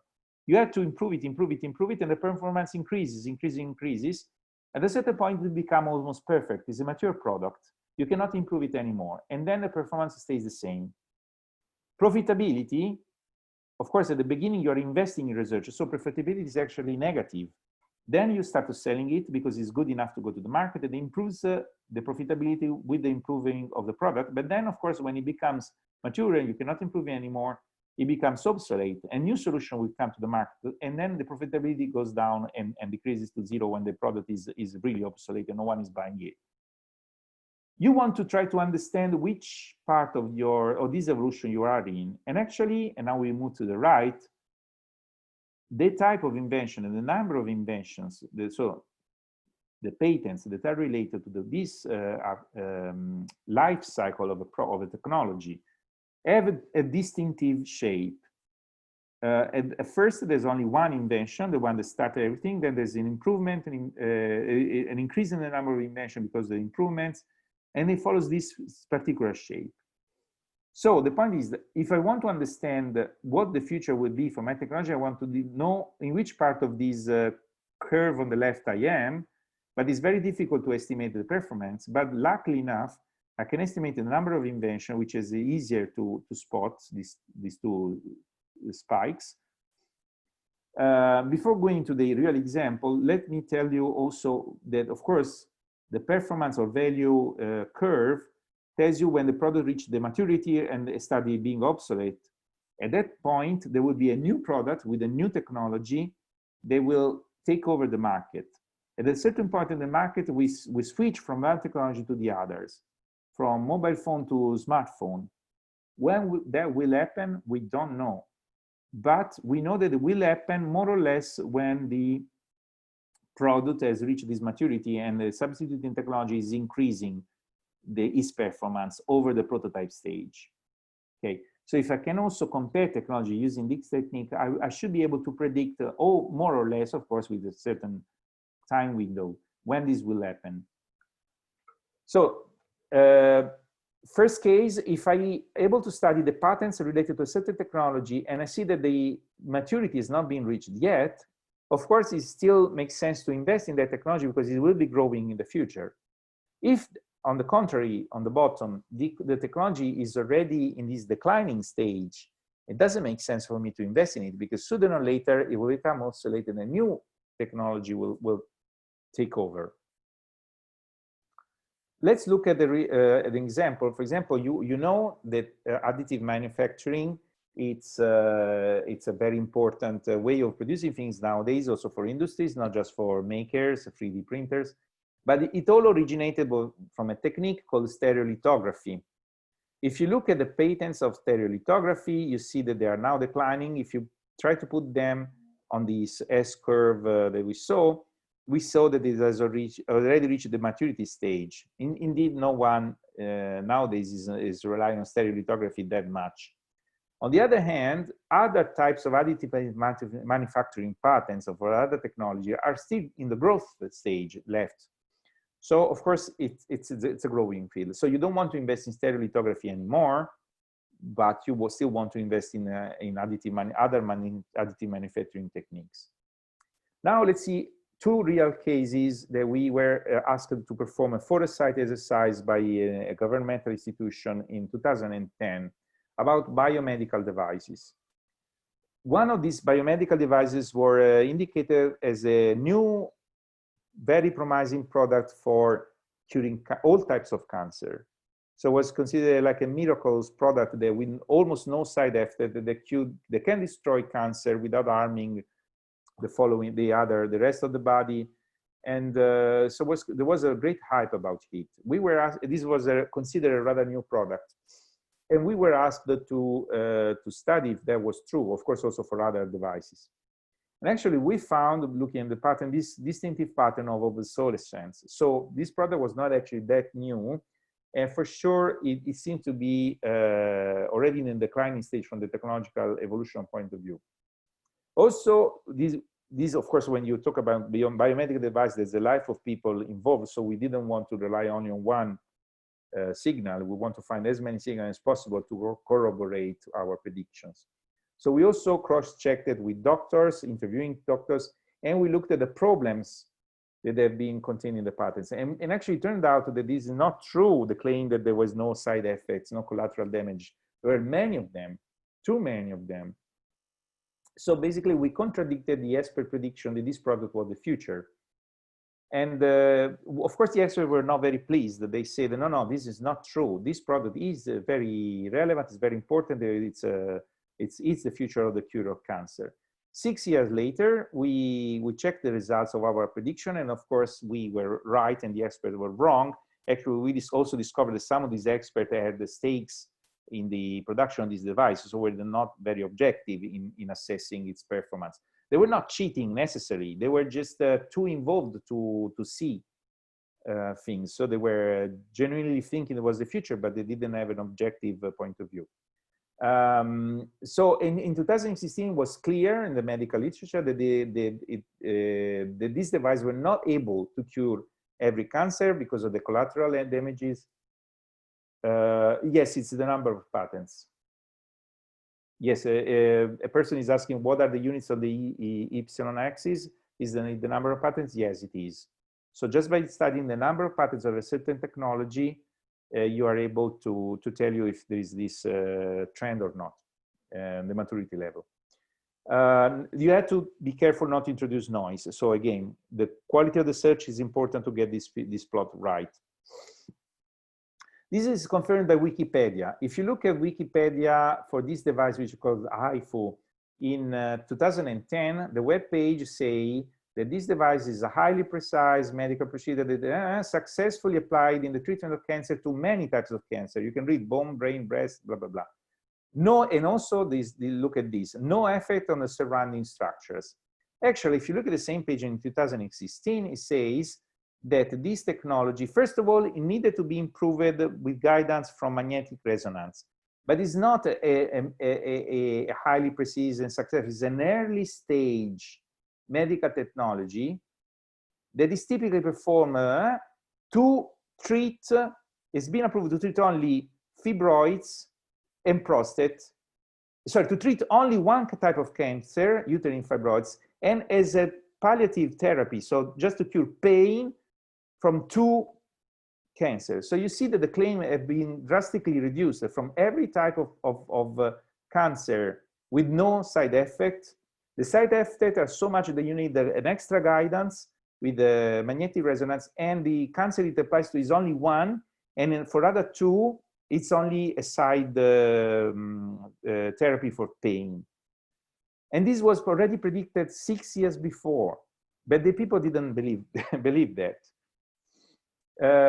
This is the opposite. It's a successful, really successful therapy that was in the prototype stage in 2010, but the senior where this was booming. These are, okay, you know that imaging is very important in surgical operation to understand where the problem is and to go surgically there. But usually it's done outside the surgical room because it needs big machines. So the trends to decrease the size of the machine so they can be used real time during the surgery operation was, in 2010 was its infancy, but was a real need and a growing trend. So our prediction was that this would would increase a lot in the next years and would be successful because they were answering to a real need. And actually in 2016, those kind of devices appeared on the market, were no longer the prototypes, and were taking more and more market shares. So this was the opposite. Another example of prediction was done in the bed mattresses field. Okay, you can say that some times ago, when we were commissioned by our client to do this study, the market was dominated by memory foam mattresses. Because of course, actually old spring mattresses were quite uncomfortable because of the spring, they were touching your body. And the wool mattresses were expensive, difficult to clean, and so on. So then the market was dominated by memory foam mattresses. And our client, which was producing mattresses, said, have a look at what are the trends in memory foam mattresses. Actually, we found that the patents indicated that the metal springs were about to return because foam mattresses were not good for supporting the body. And so you need something to support it. The metal springs were coming back with a vengeance, let's say. The client said, no, metal springs are dead. So I don't care what you're saying. Metal springs are dead. They will never come back. Actually, 2 years later, again, the patents anticipated that. The biggest Italian producer of mattresses launched a new line of micro spring-based mattresses. Of course, not the old-fashioned spring. These are different springs that do not create uncomfortable feeling on the body of the person sleeping, but micro springs are made of metal that were supporting the weight much better than the memory foam could do. Again, this was a very easy prediction if you look at the pattern, and they just didn't believe it. It was anticipated in the market by 2 years. So you can predict this, the emergence of new technology. Okay, this is a technology, it's not high technology, this is spring mattress was already existing, but still, in the sense, the microspring is a new game-changing technology for that market. Or the failure This is another example, again, that where many experts thought that luminous dresses or shape memory shirts, the one that you don't need to iron because they keep the shape, were very promising product. Luminous dresses that had LEDs and optical fibers embedded in the fabric, right? Because of course they had a lot of advantages, because a luminous dress, you can dress it in the disco, you can dress at the party, and you make your own, you know, you look cool and you're, and shape memory shirts, you don't need to iron them, so everyone is happy, right? No, because actually if you study the side effects, the problems, the failures, the problems, looking at the patents, you understand that actually those products have a lot of potential failures, because those optical fibers will break as soon as you wash them. They will break in many other ways, blah, blah, blah. And the same happens to the shape memory fiber in the shirts. You cannot wash those things. You don't have to iron them, but a shirt that you cannot wash has a lot of other type of problems, right? And so on. So yeah, and there were other failures. So I'm not going to the details. So it was easy to predict that this product would not become the success that they were intended to. And actually, again, do you see any luminous dress around on the market? Yes, you may see some. They are like curiosity. They're not everyone is dressing them. Not this one, this type at least, the one with optical fiber, emitting light actively. You find a lot of passive light, the one that glows in the dark, but not this one that emits lights on their own because they have LEDs and optical fibers. So this ends up more or less what I wanted to tell you as real cases of the principle that we're seeing yesterday. And I hope they have convinced you that by using patents in the proper way, you're able to boost your business in many ways, strategically, understanding the future, creating new innovations, and attracting investments. So now, exercise for, of course, this is not a university course, you don't have to do that, but if you want to test yourself on your interest, on your product, on your research, on your ideas, these are what you could do if you want. So you understand, you try to translate what your product does in a series of keywords and queries. You go to those websites that I shown you, SpaceNet or Google Patents, put your query in and find, let's say, 100 patents. And then you use these 100 patents to create a landscape of your, everything that is around your technology. First of all, you may discover that someone has patented already, and this can be one part of the problem. But even if it's not, there's something else around it. So you can say, how do my technology, my research, my product position itself with respect to the others? It's really original. It's really good. Other people are doing things better. What can I learn from those people who are doing things better? Even if they're doing it worse, what can I learn from the way they're doing it worse that is helpful for mine? Both in terms of research and development, so I can make it even better, or from the business point of view, what are my opportunities, my threats, my possibilities? The way to do it is this one. So you understand what it does, you express a series of multiple simultaneous concepts, so you segment your queries, you make as many synonyms as possible, you use metadata or other keywords to reduce the noise. So if the first run of your result you find half of the patterns are not related, it means that you're introducing a lot of noise. So you may maybe use the classification, or you may use not these other mean, not gas turbines, or not ICT.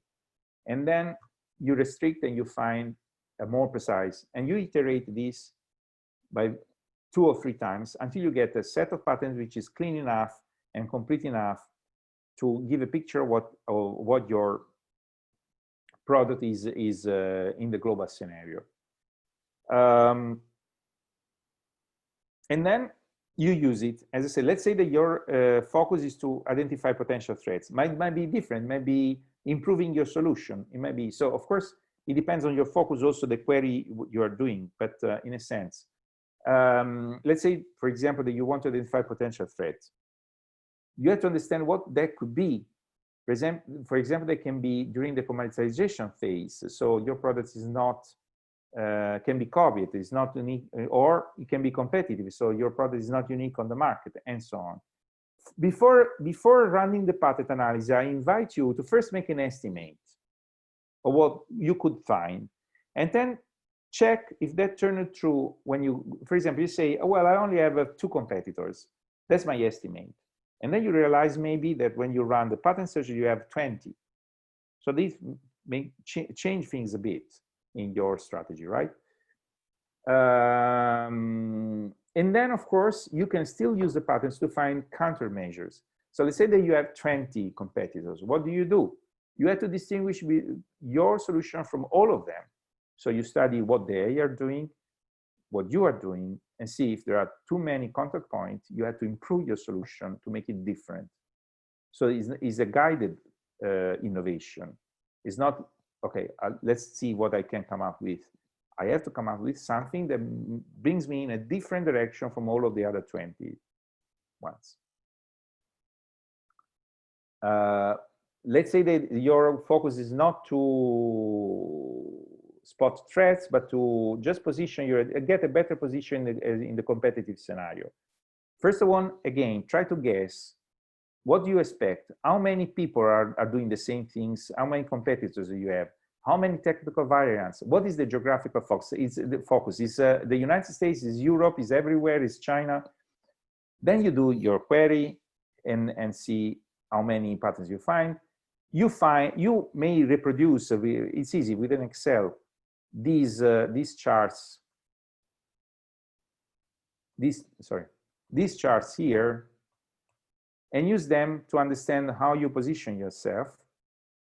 For visually is much better than just a list, so I invite you to use graphs, and then verify if you did your estimate correctly, if the number of players, the geographical focus is the right one, the one you estimated. If not, think how to use that information to your advantage to position yourself better.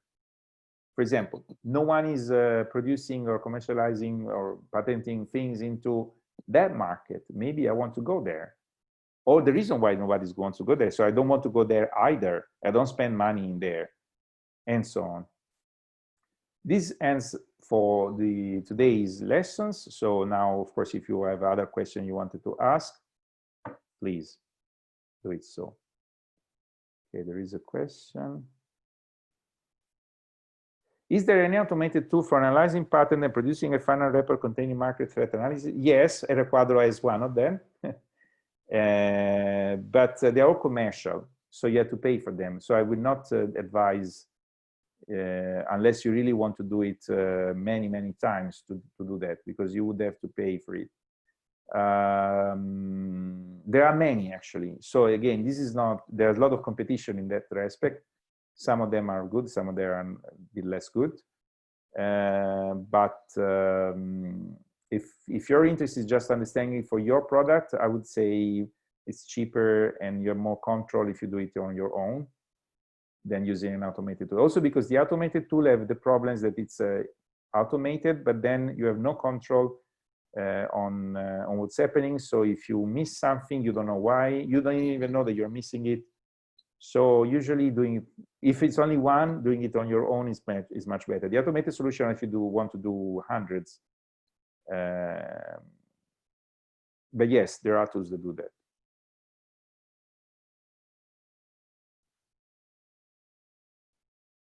Sorry, I hope that was you could hear the answer, because I didn't press answer live on the. If you haven't heard it, then of course please signal it in the chat.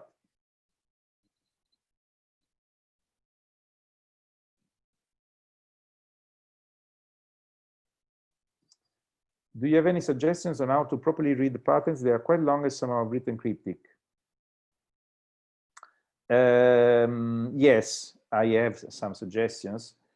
They are written cryptic on purpose, as we have seen in the slides, because they want to hide, and also because the legal jargon gives you protection if it's written in a certain way, blah, blah, blah. My suggestion, okay, it depends also what you want to do. If the idea is to read the patents only to understand what's going on, then usually the abstract is the things that you need to read. If you want to go deeper in the understanding of the specific solution, then I suggest you to start from the background of the invention part. Is written as a subtitle of a paragraph. That part tells you why the invention, or sometimes it's called problem to be solved. There, you start there and you read, it's usually quite clear, understand why the patent has been filed. What is the solution, sorry, what is the problem it's answering to? And then at a certain point, then there is the advantages of the solution, description of the solution, it varies. And then it says how they solve it. Okay. This is if you want to understand. If you want to understand the legal part, then this is not the way, again, because as I said in these 2 days, the legal protection is given by the claim part. So you have to read the first claim, which is usually the most important one. And that tells you what is really protected from the legal point of view. So depending on your purpose, if you want to have a general understanding of, I don't know, 30 patents, read the abstracts. If you don't have time to read everything, I know it's too cryptic. If you want to understand a single patent from the technical point of view, read the description, trying to understand where is the problem and how it is solved. If you want to read the legal aspect, concentrate on the claims and particularly on the first claim. That's to be quick. Of course, to read the whole patent is useful if you want to understand every single specific details, but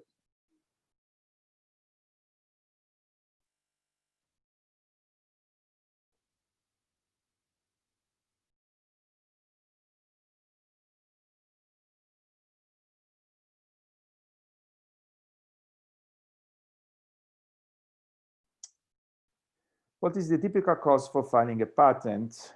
What is the typical cost for filing a patent in case of multiple claims? Do you have to file many patent requests, or is it the same as single procedure? Okay, I first answer to the second question. How many patents to file?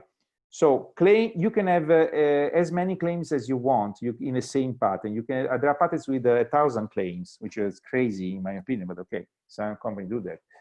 So in principle, you can use one patent to claim everything that you wanted to claim. Is it good strategy? It depends. If those claims are addition to the main inventive idea, that's definitely good to do that, because you don't have extra costs. On the other hand, if you think that you have 2 separate good ideas that you want to protect, and they are not dependent on one of each other, the second idea is not an improvement on the first one, then it's definitely better to have 2 patents, because you get separate protection, which on one hand is stronger, and the other hand is more value, because you get 2 patents instead of 1, and you can bargain on them separately. Let's say that someone is interested in one aspect and not in the other, or if one aspect fails because it's infringed, you still have the other one is valid. So it's very dangerous if you have to have only one protection if you have 2 good ideas that you want to protect. Also because there's something which is called the unity of invention. So as long as the other claims are declination of the same original idea, that's keeping the unity of invention. There's 2 really separate good ideas. It's definitely have 1 patent for each good ideas. Of course, distinguish how separate things are, how dependent things are, is a bit, you have to be a bit careful about that. But in principle, for a person that knows his stuff in the technical field, it should be rather easy to understand how connected the 2 things are. If they're really separate, independent good ideas, I would go for 2 patents. Otherwise, put as many claims as you want in 1 patent and save money. First question, what is the typical cost of filing a patent? It depends on how many countries you do. So if you cover 1 country, for example, if you file it in Italy, it's only few hundred euros. It's 250 taxes. And maybe you want to ask an attorney for checking all the legal stuff. It's another €1,000, but it's not a fee for the patent. If you're able to write the patent yourself, which I advise you not, unless you're very expert, it's only 250 euros, but it only covers you in Italy. If you want to have it written properly, you have to add at least 1,000 euro for a person who check it. Is the just is on fini. Then the prices start to rise when you extend it in many countries. So to cover the whole of European Union, filing a European patent costs you about 5,000 euro, which includes both the fees and the attorney that writes it in English and in the way that it should be written. The problem is not the English, of course. You can translate it if you want, but according to the European legislation and so on.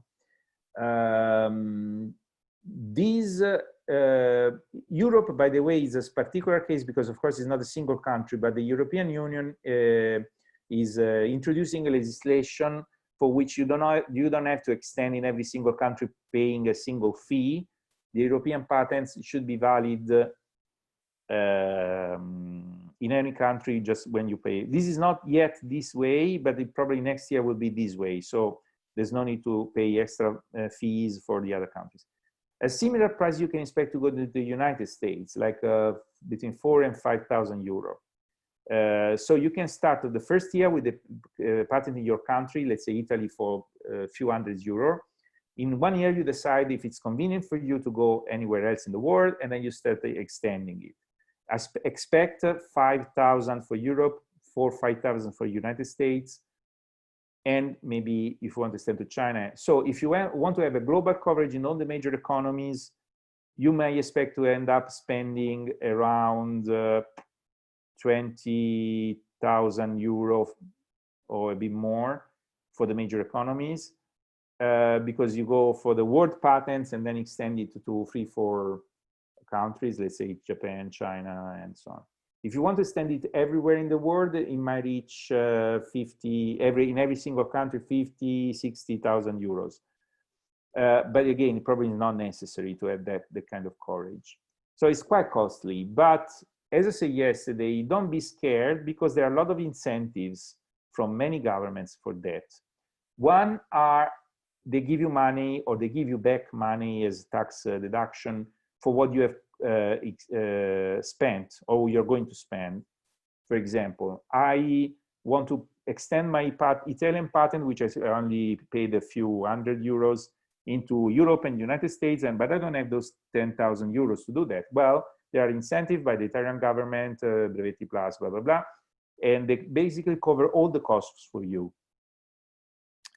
Sometimes in advance, sometimes they give you back as tax deduction that you would have to pay in any case, the taxes. So this is part of the story. The other part of the story is the so-called patent box.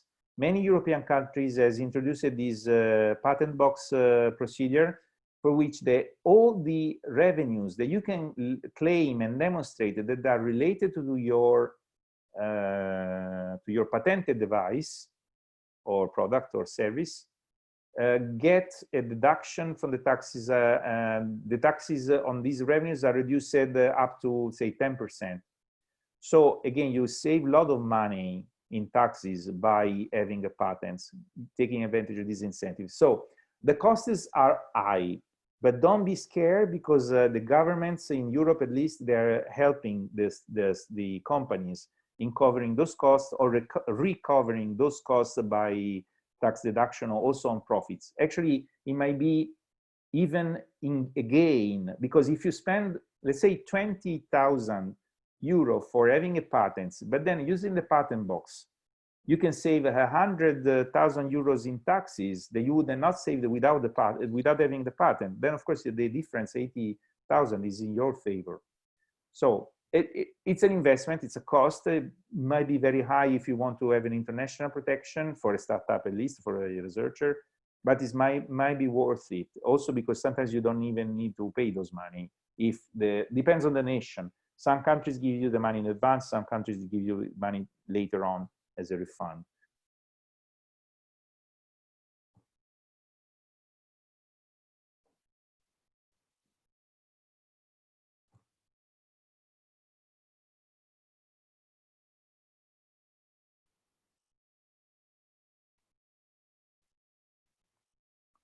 Other questions?